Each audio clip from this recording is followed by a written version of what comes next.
Good morning, everyone. For those of you on the line who don't know me, my name is Jeff Campbell. I'm the Director of Strategic Sales here at BAS. And with me, we have Denis Boudreau. Denis is our Sage X3 practice leader. So if you sat through our Sage X3 introduction session about, I don't know, half hour, 45 minutes ago, you would have had an introduction to Sage X3, a little bit of the distribution, and what we see on screen won't be foreign to you. However, if there's anybody on the line who wasn't part of the earlier session, just want to set the stage for what Denis is going to present here in a couple of minutes. So Sage X3, from a distribution standpoint, really covers off a lot of areas that you don't typically get out of the box with, say, Sage 300 or other ERP systems that have a large ecosystem of third-party or ISV solutions. So built into Sage X3, we have full supply chain, meaning pricing, enterprise management, RFQs and economic order quantities, full operations, workflow, quality control, so on, marketing and sales. So there's a built-in customer relations or a light CRM that also has service management that you can use as a call center for warranties and dispatch. Warehouse management for multi-sites, license plating. There's also Sage IP for container management. If you're bringing containers from overseas, you can also build your containers and help manage that through that distribution process, or purchasing as it may be as well. Full mobility. So Sage X3 is a native web-based application. It's a development platform, but native web-based, and that provides all of your team members to be able to have full mobility wherever they are, whether they're in the office, in the shop, in the yard, or somewhere else around the world. So with the ADC, which is automated data collection, that's the out-of-the-box barcoding functionality from Sage X3, which can be enhanced by a third party called data links. And then, of course, rounding that out, planning and forecasting, demand forecasting, enterprise planning, and all of that would also bleed into manufacturing, which is our next session. So Denis, before I hand it over to you for the presentation, is there anything else on this slide deck that you would like to elaborate on? No, I think this covers it. Thank you. Okay, fantastic. Well, Denis, it's over to you for the presentation. Let's take a look at Sage X3 distribution. So those of you who just joined us, welcome. Thank you. Appreciate you taking the time to join us for this session on distribution. And those of you who attended our previous session, well, welcome back. So what we'll do, so the focus of this session, as it states, will be distribution. So I will log in with the same user as I was logged in earlier on, so as the Mod X3. And for those of you who are new to this, the Mod X3 users, the reason why I'm logging in as Mod X3 is because, again, by user, the system recognizes, for instance, what is my landing page, and on my landing page, what are my different process flows that are available, right? So for the sessions today, from a navigation standpoint, I've made sure that I add most of these shortcuts or the links to the screens that I wanted to display. Okay, so again, just not to be redundant, but this X3 being web-based, right now I've accessed it through a browser. Jeff mentions about the automated data collections, which is like handheld device or mobile device. Again, anything browser based. As long as you have a browser, then you're able to connect with this. And in the I think at the end of this one, yeah, I'll try to cover at the end of this one just quickly. I'll show you what the from a warehousing perspective, there's some RF screens. I mean, those screens that are adapted to a mobile device are built right in. Okay. So to illustrate the different functionality of X3 from a distribution standpoint, and knowing that we're following these sessions, we're actually going to cover manufacturing. So I'm suggesting that we look at let's say that we're an actual food distributor, and what we're going to focus on today will be a product called jalapeno bean dip. Okay. Now we want, for the purpose of these sessions, we won't worry about the bill of materials, a recipe, how we make, or whether we make or we purchase that jalapeno bean dip. But we'll be looking at the different aspect of, okay, what about pricing for it? What about where am I storing this? What's the price? What's the how do I procure this? And how do I configure my product, and how do I configure my warehouse or my locations, I guess, for the various requirements specific to bean dip. Again, also selecting bean dip because from a food perspective, if you're looking at quality control, if you're looking at traceabilities, we're gonna have that jalapeno bean dip as a lot track in this case. But it could be a product. I mean, this could, throughout the presentation, if you were, let's say, heavy equipment distributor or any goods types of consumer goods distribution, I'm sure you'll be able to apply the same concepts to those verticals. And here's my first multi word, I guess, is in previous sessions. You probably heard us say, between myself and Jeff, the word multi maybe over probably north of 50 times. X3 being multi-company, multi-sites. We're going to focus right now on company any 20, okay? And just imagine, picture that the any 024, so any 024 will be the actual operation site, and then any 021 will be the manufacturing site. So just keep that in mind. So if I go into the my site, right under common data, and let me just go under the site, and I just want to show you, because again, every transaction needs to be tied to a site, which is then tied to a company. So I just want to illustrate this very quickly, and then we'll dive right into the product. So if you look at, if I look at this right here, so if I look at the sites, and I also wanted to illustrate like the number of site that's in here. So again, this being a demo environment, all of these are the different companies. So right there, I have probably north of 10. And then if I look at my NE20, so my NE20 is my company, and within NE20 right now, I have 1, 2, 3, 4 sites. Okay, so my NE24, which is site NE24, this is the site that we will be taking orders from, that we'll be shipping from. Okay, NE20, and then right now that site NE20 by default is tied to my my NE24 sites, is tied to my legal company NE20, and so is my NE21, which is my food product site, my plant, is tied to my legal company NE20. So when users transact into the system, so any transactions, whether it's a purchase order, a sales order, transfer, or any transactional, would then the user would identify the site, and then again by default that site would be tied to that company. I mentioned that I'm logged in as mod X3.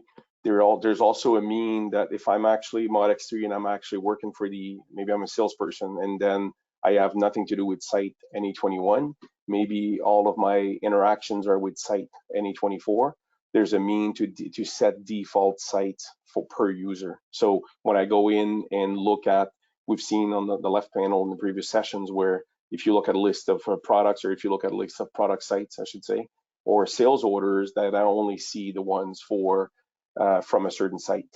Okay, so you're able to actually pre-filter this. So again, we're going to be dealing from site NE24, and then we'll be mostly dealing with jalapeno bean dips in this case. Okay. So let's start by going in and processing a sales order for the jalapeno bean dip. Okay, so let's start from here, from a sales. We could start from a CRM and then create, generate a prospect, and then move that prospect to a customer, and then enter a quotes, change that quotes to a sales order. But we'll just for essence of time, we'll dive right in, or we'll skip right into a sales order. So we're pretty efficient from a sales perspective. We made a call, and then we now have a sales to enter. You'll notice that for certain transaction screens, that I'm presented with, I'm sometimes presented with different options. What those are is, if, for instance, if you look at the sales order, I can do a full sales order, or I can do a standard sales order, or I can do a simple order entry screen. All that is if I actually look at the full sales order, that's the standard screens within X3 for our sales orders with all the fields available. Okay, X3 is powerful, flexible, and there may be functions or functionality. For instance, if you look at projects in this one, maybe my organization is not using projects, right? So if I'm not, then I probably wouldn't want to include this sections or this field on the sales order entry screen. So for that, I'm actually able to go in here and I'm actually able to go in here on the sales order and then modify the actual transactions screen of it. Okay, so if I look at the transactions, and then within the transactions, you see these are all the fields and the header and the details that I could go in and hide and display, or force to enter. Okay, so I just wanted to very quickly touch base on this. There's a mean to totally customize the screens, or to actually create your own screens, or cleaned up screens, if you will.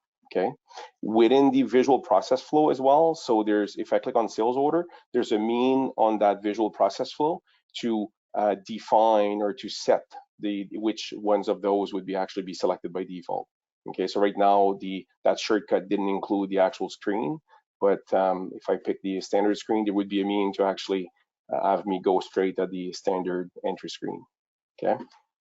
If I look at left list, so from a left list perspective, I can go at last read, or I can look at the quotes, or I can click on orders. There's my list of orders. Okay, so we're just going to go, in this case, we're going to create a new sales orders.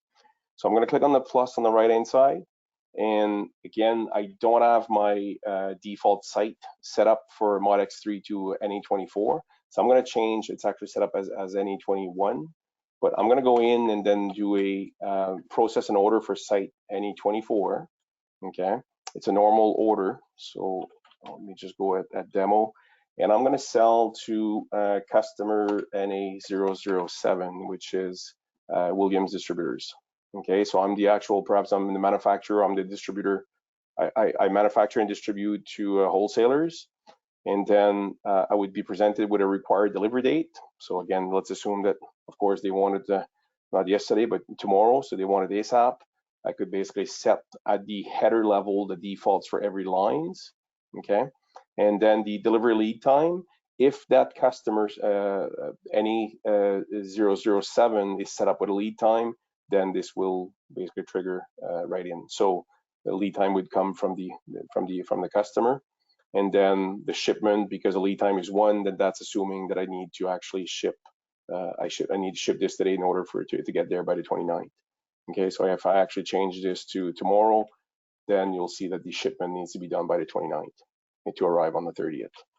Okay, invoicing terms. So I can, again, invoicing terms could trigger from the customer. And then I get to the product line. So from a product line perspective, everywhere you see that finder, I can click on the finder, and then I'll be presented with a list of products. So let me just go in and do, well, I can do this jalapeno, right? And there's my jalapeno bean dip in this case, so FIN 301. So if I click on the FIN 301, so the jalapeno bean dip, I'm selling this by, there's 24 8 ounces packs, right? In that jalapeno bean dip is what I'm processing right now. So let's do an order for, I don't know, let's just order 10 of these. And from a sales order, I can pick the packaging, not the packaging, but the units of measure.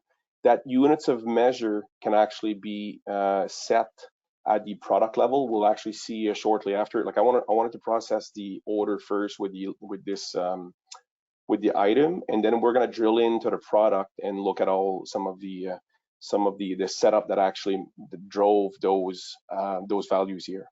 Okay, so if, for instance, that Williams Distributors typically buys by each or pallets of 200, then we can set that preference at the product and customer level. Okay, and then ordered quantity is 1, and then the gross price. Now from a pricing perspective, we'll see where pricing came from. So right now, from a pricing standpoint, you can define a base price at the item level, but you can create your own price list and unlimited number of price lists. And you can actually define the order of the hierarchy of the pricing, right? So you could have basically, here's my generic pricing, and then here's my customer specific pricing, and here's perhaps my sales price that runs from a promotion for that date to that date. And you can define in the system which order that the system should look at, and the system will actually pick like the first hit or the first match on an active order for that item. Then it would pick up that pricing. So totally flexible from a pricing perspective. You can also do future pricing, unlike in Sage 300. Discounts. So in this case, my pricing setup is allows me to put in a discount 1, discount 2 if I wanted to. I could put in expenses, so I can define my pricing structure. It's showing me my margins. Invoicing term is fine.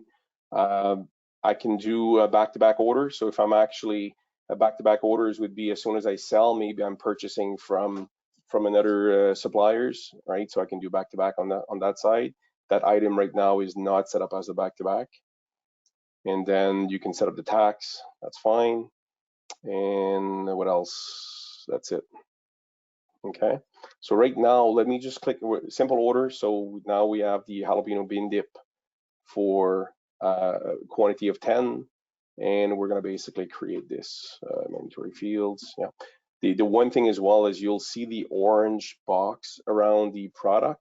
That means that this field is active. So I just hit the tab, like it got me to the end, and then it moved on to the next line, assuming that I wanted to put in a second line. So if I just hit the escape key, now the orange is gone. Now I'm able to go in and create that order. Okay. Now this is order SONNA 025006. Okay.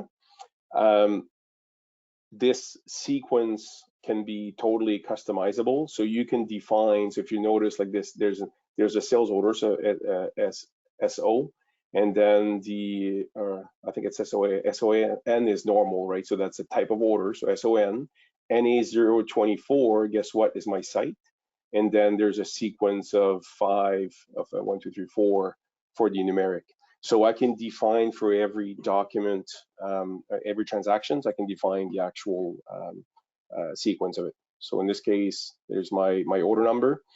And then what I can do, I mentioned in the intro that we could do allocations. So from an allocation standpoint, I can do a global allocations or a detailed allocations. Now, in this case, since the jalapeno bean dip is actually a lot track item, maybe I want to actually assign a specific lot to this order. Or if I want to do a global allocation would basically reserve not lot specific or serial. If you're into serial items of distribution, it would reserve a quantity to allow that I have enough left to fulfill this order, but not specific to a serial or to a lot. Okay. So if I click on allocation here, and there's all kinds of ways to rules, I should say, that you can set to how is it allocating. In the case of lot, for instance, and in the case of jalapeno bean dip being food, you probably want to use like a FIFO, right? First expired, first out. So there's a mean to actually in your allocation rules to automatically allocate your oldest product stock, assuming I guess it's still good for selling. Okay, so allocation rules are totally flexible of how you want to create them or maintain them. Okay, so right now I have, actually apologize, I should have actually showed you or pointed out that I try to allocate 10, but there's actually none in stock right now. There's actually 10, there's 10 for demand, but there's no, if I look at my stock by site, and I look at my stock by site, I actually have 22 on sales orders. And right now I have 10 on shortage right now from this allocation that I just did. So I don't have any in stock at this stage. Just before we go into dive into the actual product settings, the one thing that I want to point out is from a sales order perspective. So let's say that Williams Distributors calls back next week and says, you know what, that jalapeno bean dip or the order with those 50 items, I'm going to repeat the order. I just want the order the same, maybe slightly different quantities. So if you wanted to create an order, you can retrieve a previously posted document, and this goes the same for procurement, this goes the same for any transactions within the system, is if you actually remove this, hit the tab, and now you see that the check mark is available. And if I hit the create here, guess what? Now it could, in this case, it actually did recalculate the price, but now I have SON NA024 order number 7. So I just created a new order, as simple as that. Okay, I'll go in and I'll delete this one just to keep it simple, but let me just delete this.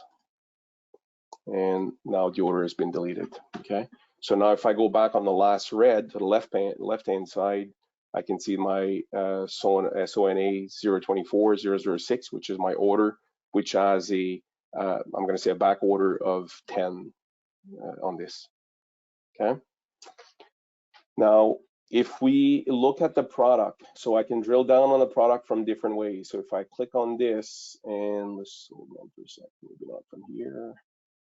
Can I drill down on this? Yeah.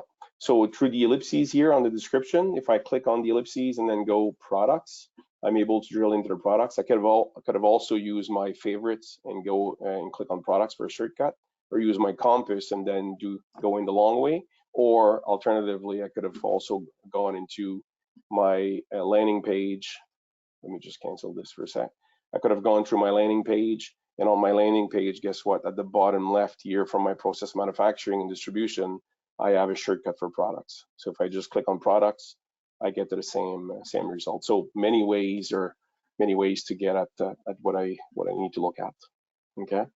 So from a product standpoint, if you recall, this being a multi, right? So multi-sites, multi-companies, products are common. So I don't have a list of products by site or by company. So products are common within all of my sites.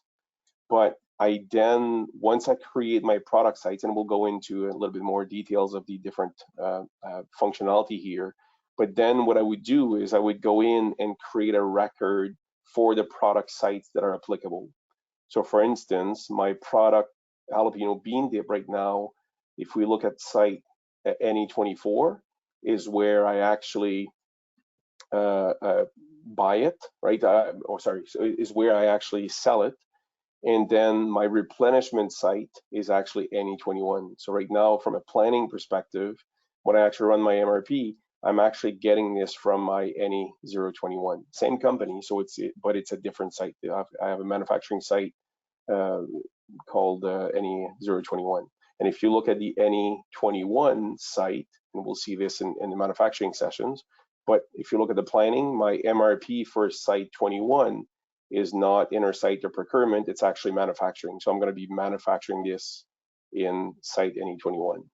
If this was another product that let's forget about manufacturing. If this was a product that I'm buying and selling, then at site NE24, instead of this being set up as an inner site, this would be set up as a purchase, and then set up your suppliers and whatnot. Okay, so again, the concept is the product record is common, and then you would go and create a product site record for all sites that will be handling that product, in this case, the jalapeno or bean dip. Okay, so let's give us a little bit of real estate here. So from a product standpoint, so what do we have? So products are associated to a category. From a category standpoint, this is where the defaults would be set up. What type of product is it? Is it a service? Is it a phantom? Phantom will come into play. I'll park this for now, but that's for manufacturing, for phantom bombs. Is it a tool? Is it a generic or maintenance? In this case, none of them are actually selected. But this jalapeno bean dip, we can buy it, we can sell it, we can manufacture it, we can deliver it, and we could even subcontract it. You'll notice that these are grayed out, so that's critical that when we actually configure this system, that this is kind of a set it and forget it, or set it and it's unforgivable, I guess, for future. So once a category is set up, you cannot change the flow types or categories. So what we typically say is, well, if there's thoughts of expanding or perhaps perhaps you're buying the product now, but eventually you may be manufacturing it, then you would select both. So you're good to go for future requirements, for instance. Okay, you can set up classes. Again, we're at the category level, which is the default for the items, but a lot of those, this has to be set up at the category, but a lot of fields are default, and then you can actually be product specific, change the configuration on it. Okay, things from a distribution standpoint. So ABC class, I mean, for counts, product lines, you could create your own list of product lines for analysis perspective. The SAFT product type, so whether it's a product, service, or other. Then you can do, by default, there's statistical groups. By default, it shows 3, but you can actually have up to 5 statistical groups on this. Again, jalapeno bean dip, maybe jalapeno bean dip goes into the group 1 for fresh, maybe group 2 is whatever, product based on whatever it is, but you can have up to 5 of those statistical groups. Okay, and those statistical groups, as I shared in the previous sessions, can actually be pushed through the financials. When you do financial analysis, when you're looking at revenue, for instance, by product type, then those values would be pushed to it. Is the product managed, like not a stock managed or not stock managed? What about negative stock? Are you allowing negative stock? You can do the cycle count or annual count. What about lot or serial? So whether they're lot or they're lot managed or not lot managed. In this case, remember what I said. So if you look at this FIN, we drill down on FIN from the jalapeno bean dip. The jalapeno bean dip, then subsequently we actually changed this to mandatory lot as opposed to not managed. So that the category by default is not lot managed, but you can actually set the lot management at the product level. From a quality control standpoint, do you want to that category of items? Do you actually want to force a quality control? And the changeable means that as you're receiving this, do you want to, do you have the ability to skip or bypass the test? So if you make it non-changeable, then it's going to force every receipt of it to be QC tested. And then there's a technical sheets. From a technical sheets perspective, you can create your own list of questions, and within the list of questions, set your acceptable range, if you will, or values.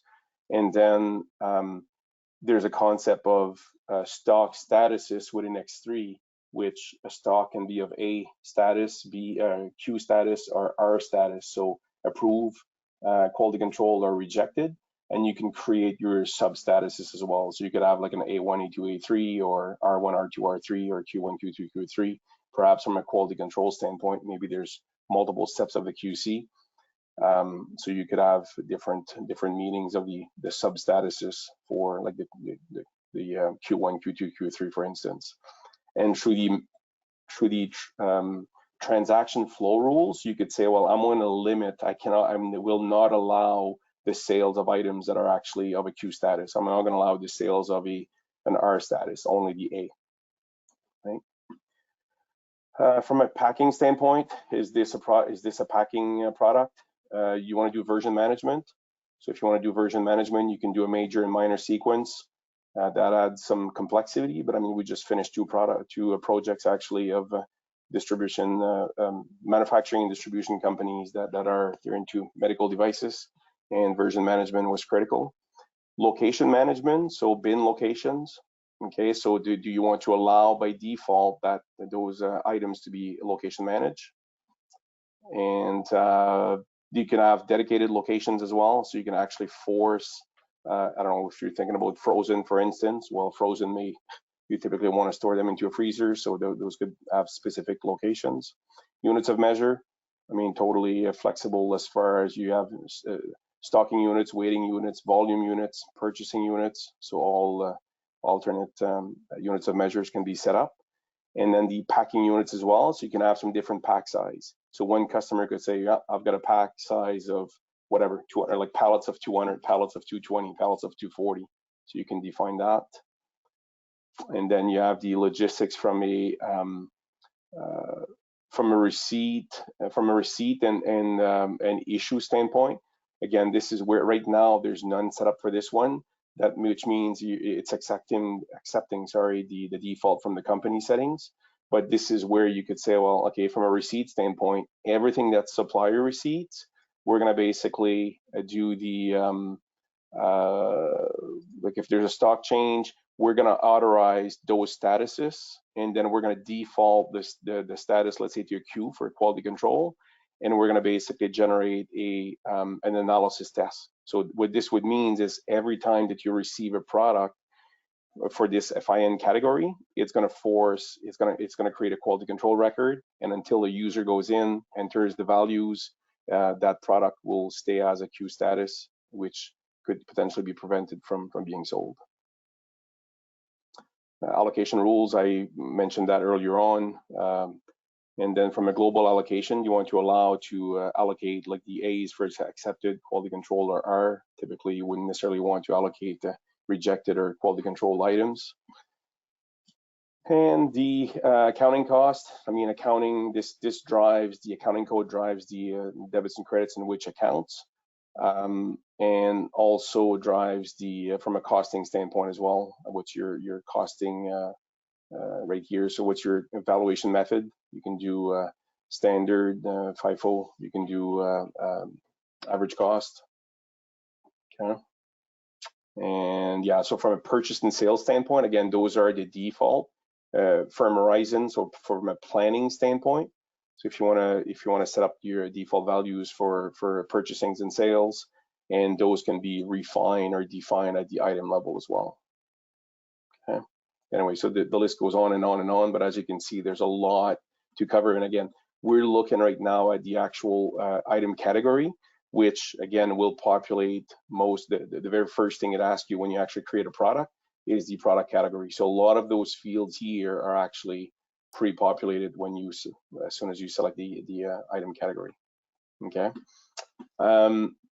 You can attach items, pictures to the file. And let me just skip just for a sense of time. So a few things that I want to point out. So right now we've actually made this mandatory lot, and we can have a lot sequence, or this sequence could be manual as well. So in this case, we've said, yeah, just auto create the lots for this. So as in this case, we're going to be manufacturing those for site 21, but when we manufacture those, it's going to ask us for a lot number. They could be serialized, and we've actually seen where, it's actually both serialized and lotted, but for the most part, items would typically be one or the other. If you look at in this case, on the jalapeno bean dip, if you look at the suppliers, so the one thing I wanted to point out, so suppliers right now is NE021.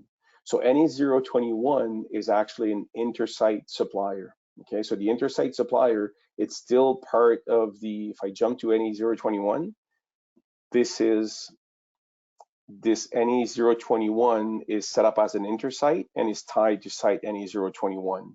Okay, so when if I need to replenish from NE024, which is my operations or my sales operation sites, when I have demand for this, where am I getting it from? I'm not buying it externally. I'm going to request a transfer from my other site within the same company, NE20, but NE21 will need to manufacture some if they don't have any. So when I run my MRP is going to suggest a site transfer, an intersite transfer. And it's actually going to do a purchase order from site NE24 to NE21, and it'll do on the flip side, it'll automatically do a sales order from site NE21 to NE24, right? So then I'm able to go in, produce a packing slip, ship the product, and then receive it back at site NE24 if it's not a drop shipment to the client. Okay. Again, pretty complex, but we actually, one of the, I think both, no, actually one of the recent X3 projects we worked on had an operation on the state side, and they were basically selling no manufacturing. They didn't own inventory, so what they sold, they automatically purchased. They were set up as a back-to-back order. Anything they sold was then purchased from their Canadian counterpart, and then goods were, in this case, were actually shipped from from the Canadian location, but all of the intercompany transactions and sales order, purchase orders are being handled through X3 automatically. Okay. So right now, so we've set up the actual default supplier, and then we can also, if you click on the customer, so remember, like we have a sales order right now for NE007 for Williams Distributors. So Williams Distributors, our product is FIN001, FIN 301. And then for Williams Distributors, it's actually WD FIN 301. So when they process an order, this could come in through EDI, or this would come in, maybe they faxed us a copy, and then I'm going to enter WD FIN 301. So when I type that in, it would revert back to my FIN 301 for the order. Okay, and this is also where if there's any preferences in packaging, sorry, and if there's any packaging requirements or restrictions for the capacity. And if you're looking at the sales unit, I mean, right now they're buying in cases, but I could have selected another units of measure for the sales. That can all be set up. Okay, so pretty powerful on that front as far as, again, from a distribution standpoint, pretty powerful of how you can set things up with this. Okay, so I'm at the, sorry, let me just cancel this for a sec. So I'm at the product level, right? Again, product is common amongst all the sites. And then when you look at the product sites, and I'll just do a refresh here. So product sites for site NE24, which is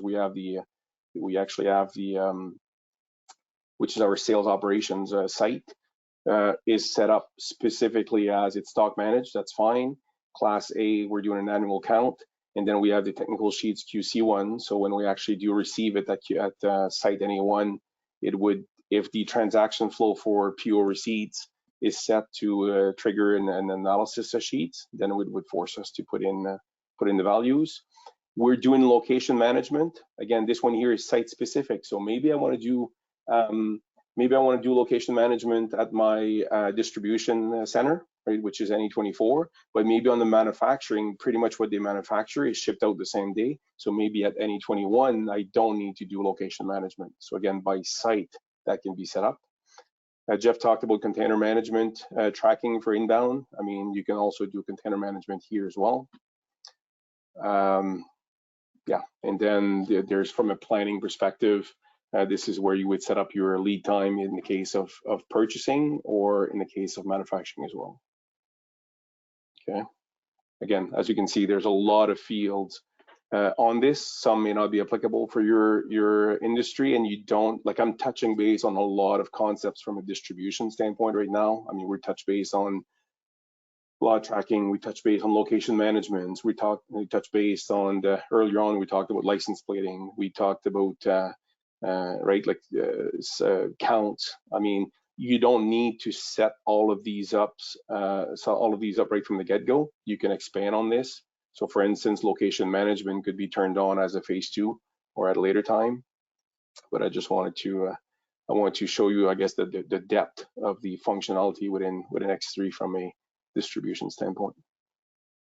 Okay, just bear with me for a sec here. So in the last thing that I wanted to show you is from a planning, from a pricing perspective, just from the concept of price list here very quick, and then we're going to run MRP for this.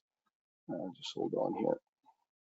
So if I look at the product definition, and if we look at the let's look at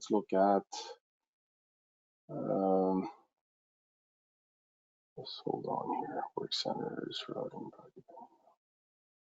I want to look at stock. I want to look at inventory setup. I'm just looking for one with pricing on it. Picking up in stock count. Let's look at sales, I guess, would make sense. So let's look at sales for product, managed sales, customer pricing, sorry. So from a customer pricing standpoint, so if you look at, yeah, I was going to show you the actual price list entry. Just wanted to show you, like, that's how many price lists are in the system right now. Okay, so those different pricing could be, I don't know, maybe promotions. These could be, here's my my T10, for instance, is actually my base price list. So when this price list T10 was created, it was created to match based on a product, and that's it. So we're not matching, we're not customer specific, we're not, right? So all we're doing is it's looking for a match. If a product exists on this price list entry and the date of the order is within the start and end date, then it would basically pick up this price, okay? So every price list, you see, look at the priority number 2 here. So every one of those price lists has an order of priority. So that in the system will actually pick up the price on the first match. If the system goes through the list of, if the system goes through the list of price lists and cannot find any match, it would revert back to pricing that's actually at the item level. So if I actually look at the product, just look at the product here, and then from a product standpoint, when you look at the sales, and there's a base price of $17.15 US in this case, so that's what it would revert to. Okay. Anyway, totally. The key to retain here is that from a pricing standpoint, totally flexible. Okay. So let's look. Let's look quickly at the MRP here. So now we have our, let's look at the Connect main page, process manufacturing. So we have a sales order. We're gonna run the MRP. MRP we typically run every night automatically, at least once a day. And then this could, in this case, this being a demo environment, it's gonna run pretty quick. But this would typically take a lot more time. I mean, I've seen sites running this for hours before it actually goes through all the calculations. So again, I'm doing this manually right now. This could still be run manually throughout the day and site specific. I'm just going to include site 21 and 24, but for this presentation, we're going to focus on site 24. So let me run this. So what is MRP doing? MRP is actually, and there's actually calculations. I'll spare you all the configuration screens, but you in the configuration screens of MRP is where you would define what are you recognizing, right? Are you looking at what are you considering in your material requirements planning in your demand, right? Are you, I mean, I've seen some organizations where quotes, they actually want to include the numbers from quotes into the demand. Some organization would say, you know what, no, if it's not on a sales order, then quotes are not counting.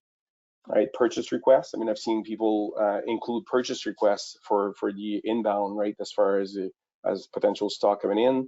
Other organization would only recognize the due date or estimated date of receipt on purchase orders. Anyway, so there's a lot of configuration that can be done from that. So MRP is run. Now I'm coming in the morning. I'm the actual procurement manager. So I'm going to go into my purchasing workbench. And I'll look at the, I don't know, let's say material buyer here. Again, those transaction fields, as I discussed earlier, each of the fields would consider potentially or would include different options and would consider different things. So for instance, if I'm a planner from productions, I'm going to look at production type, not purchasing type advice. And if in this case, if I'm looking at site NE24 and I do a search, and I can do a search for up to a certain date, right? I mean, I can look in the future. I mean, I would typically set up a date here for my, as far in the future as my longest lead time, I guess, right? So if I have lead times for certain items that are 6 months, I probably do want to consider suggested purchase for up to the requirements date up to 6 months from now. Okay. So right now, when I hit the NE024, what did it give me? So it gave me, oh, this is actually from a workbench, sorry. Let me just, let me pick this one here. So planning workbench, I'm just gonna do an all, okay? And NE24, because it's just different ways of considering things. So I'm gonna click on all on this one. What I wanted to show you is my FIN 301, right? So my jalapeno bean dip actually has a planned quantity of, we have a sales order, we have none in stock right now. So if I actually click on this and look at the stock, right? If I actually look at the stock and I basically have 22 on sales orders and I actually have a shortage because when I ran my allocation, it created a shortage for 10, and I have none in stock. Okay, so right now, after running my MRP, it's suggesting that I actually procure 10 from who? Well, because at the item level, we saw earlier that it was actually set up as an inner site item, right, with for site NE21.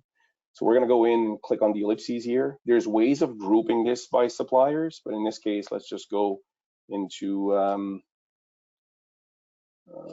is it doing some, it's doing some grouping here. So include, exclude. Let me see here. That's fine. And we're just going to click on generate here. So what this will do, okay, so what it did is actually generated a purchase order. So so the source purchase order is PONA 024006.